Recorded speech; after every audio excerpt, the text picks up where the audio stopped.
Para dar continuidade ao nosso curso de Cálculo 3, nós vamos falar agora sobre uma mudança de coordenadas específicas, que são as coordenadas polares. Para fazer esse tipo de mudança para coordenada polar, imagine um plano cartesiano com um ponto P e que dista da origem x, y.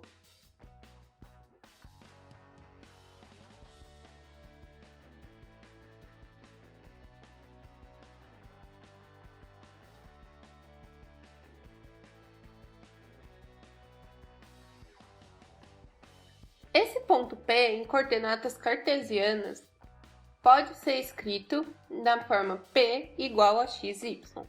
Se a gente observar um pouquinho melhor, a gente pode escrever a localização desse ponto P de outra maneira. Se eu traçar uma reta entre a origem e até o ponto P, observo que eu vou ter um triângulo retângulo. Se eu chamar de θ o ângulo que a reta R faz com o eixo X, as coordenadas X e Y escritas de outra maneira, usando as propriedades trigonométricas. Então, o nosso X vai variar de R cosseno θ e nosso Y de R seno θ.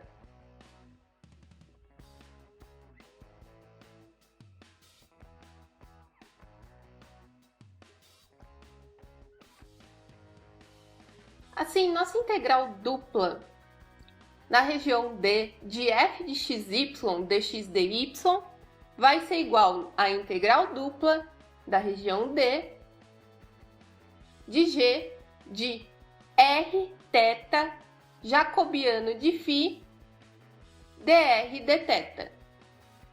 Lembrando que o jacobiano, como a gente disse na aula passada, é igual a derivada parcial de x em relação a r, a derivada parcial de y em relação a r, a derivada parcial de x em relação a θ, a derivada de y em relação a θ.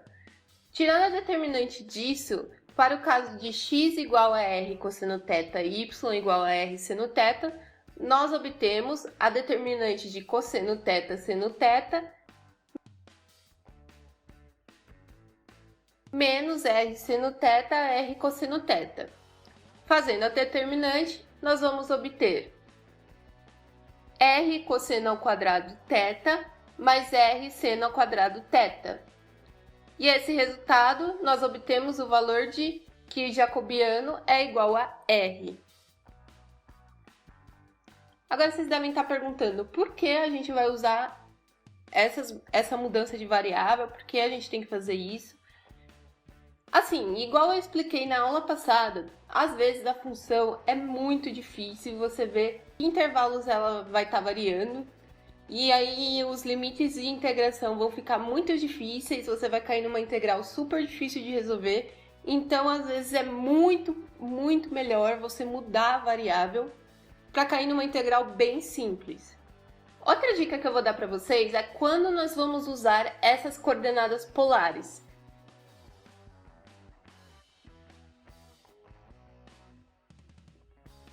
Eu vou fazer uma tabelinha bem simples para fixar bem o conceito.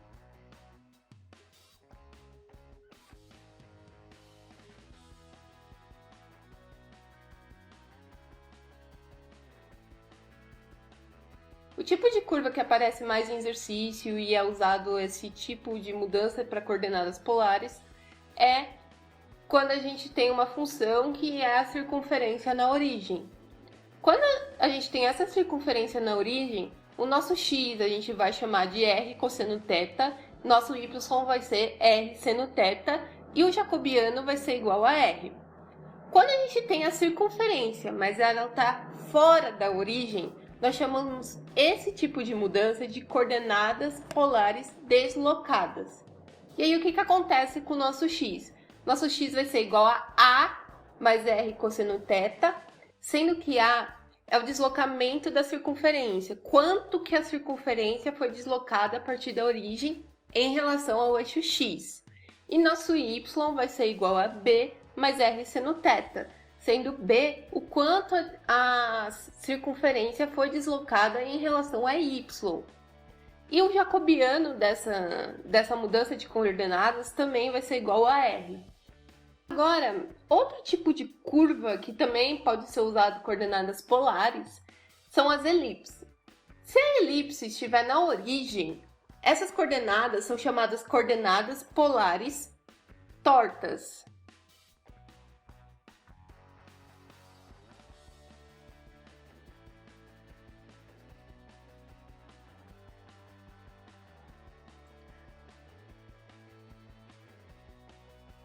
Nesse caso em que a elipse está na origem, o nosso x vai ser a vezes r cosseno de θ. Y vai ser igual a br seno θ. E o que muda também é o nosso jacobiano. Nesse caso, o nosso jacobiano vai ser ABR. Agora, se eu tenho uma elipse que ela está fora da origem, a gente chama as coordenadas de coordenadas polares tortas e deslocadas.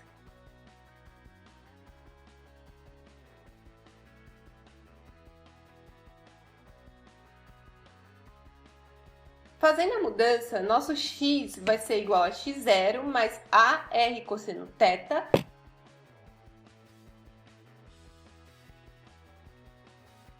E y vai ser igual a y0 mais BR seno θ.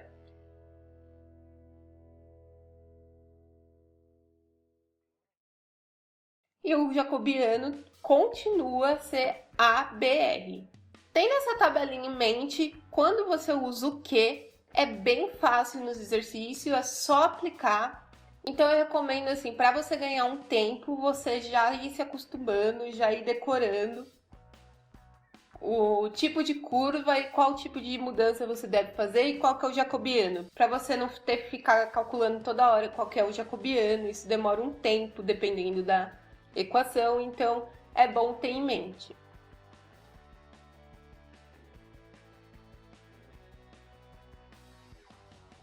Para deixar bem claro o que acontece com a função quando a gente tem essa mudança, eu vou dar um exemplo mais simples possível, que é o exemplo da circunferência no centro do plano cartesiano.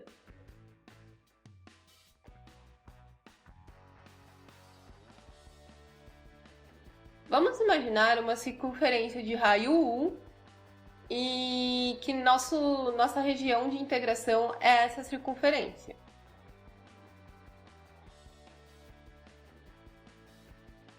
Lembrando que a circunferência é descrita pela equação x² mais y² igual a 1. Se eu pensar em coordenadas cartesianas e admitindo que a região do tipo 1, que em x vai ficar constante, então eu tenho que x vai variar de menos 1 a 1, e y vai variar de menos raiz de 1 menos x² até raiz de 1 menos x². Bom, duas raízes no limite de integração fica muito complicado e primeiro você vai ter que integrar sobre y, então assim vai ficar bem difícil.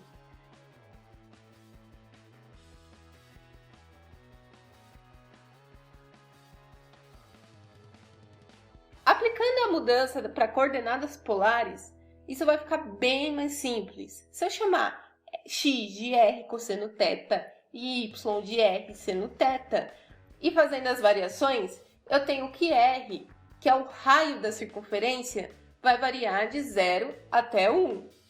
E θ, quando eu quero cobrir a circunferência por inteiro, o θ vai variar de 0 a 2π.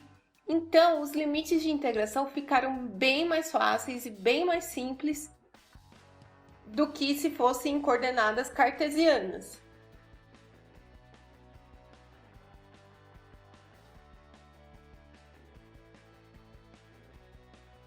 Para deixar bem claro o que aconteceu com o gráfico, agora eu vou desenhar o plano cartesiano θr. Bom, é só você colocar r de 0 a 1 e θ de 0 a 2π.